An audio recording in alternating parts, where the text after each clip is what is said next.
Olá, pessoal! Vamos falar de pós-operatório? Então, no pós-operatório, o que se espera, né? Normalmente o que a gente espera é um quadro de intercorrências. O que são as intercorrências? Aquelas situações que são de fáceis resoluções ou resoluções espontâneas, como um edema, equimose, ali algumas ondulações, algumas alterações ou perda de sensibilidade.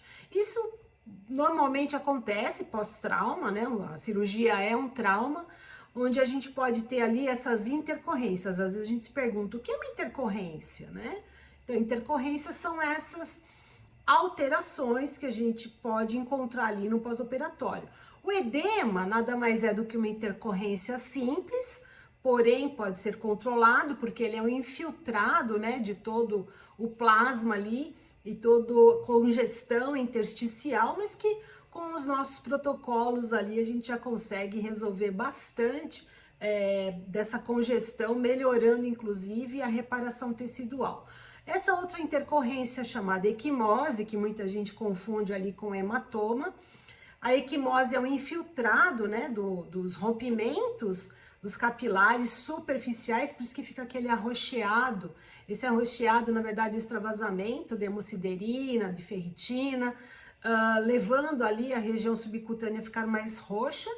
E conforme vai tendo a sua resolução, seja com protocolo, seja espontaneamente, ele vai ficando mais esverdeado, mais amarelado, até que então é totalmente reabsorvido. Inclusive, muito bem resolvido com o uso do taping, né? Nos protocolos, então, de pós-cirurgia. Essa outra intercorrência que pode acontecer são as alterações de sensibilidades, que também a gente precisa fazer um testezinho, né? Porque alterações simples com o tempo, automaticamente já vai tendo ali a sua resolução, ou alguma alteração um pouco mais elevada, tanto ser hipersensibilidade ou hipossensibilidade, a gente tanto pode estimular como inibir. Aí vai depender de um teste, né, para que a gente possa levar a conduta mais precisa. E uma outra intercorrência ali que pode acontecer são algumas alterações ondulatórias, né? Às vezes uma área que ficou um pouquinho irregular quando a gente compara, cirurgias que são simétricas, normalmente pode ter ali um acúmulo a mais de gordurinha de um lado do que do outro, mas que também são situações simples de resolver. Enquanto que as complicações já são ali situações que precisam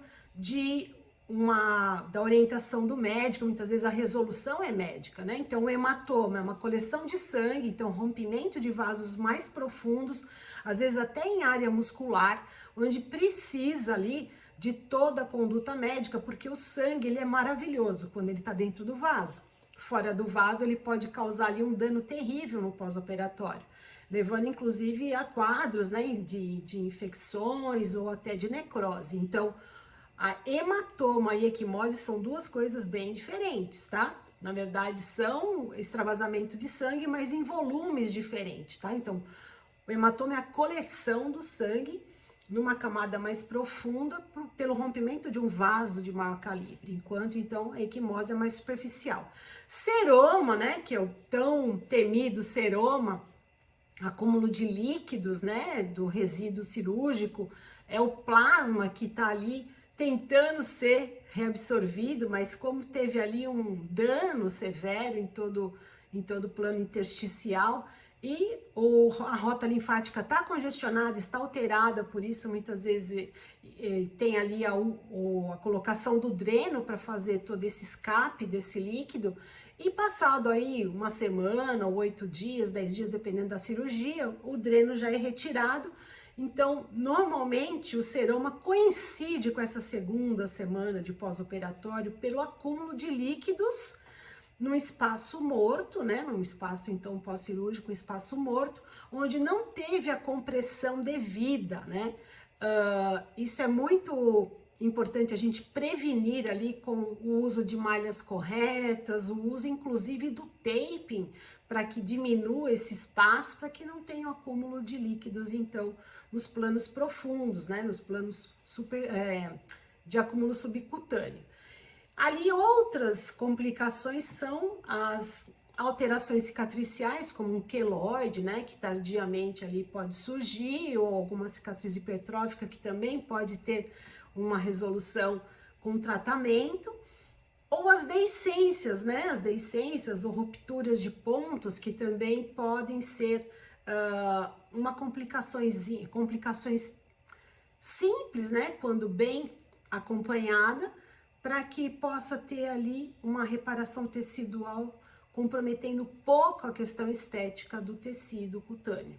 Então, quando a gente fala de pós-operatório, vamos dar um resumão agora. Intercorrências, que são as consequências, né? Edema, equimose, alguma alteração de ondulações, ou então complicações que são um hematoma, seroma, né? Tudo isso precisa ser puncionado. As sequelas, né? Ou às vezes com perdas de funções, e também as deiscências, né? Então, essas são as complicações. Quando a gente fala de fibrose, se ela for simples, gente, uma fibrose simples, ela entra numa intercorrência. Uma fibrose com muita aderência, ou então com porque a gente pode calcular isso, né? Fazer um conceito em relação tanto à extensão quanto à profundidade, né? Então, aqueles cordões que se criam, né, no pós-lipoplastia ou pós-lipo-HD, muitas vezes é o esperado para aquela cirurgia em si, mas muitas vezes ela pode causar ali um desconforto, com perda funcional de todo o tecido profundo. Então, fica aqui as minhas explicações, os meus conceitos, né, que a gente traz aí dos livros, mas que são claros quando a gente consegue colocar isso na nossa vida clínica, tá bom? É isso aí.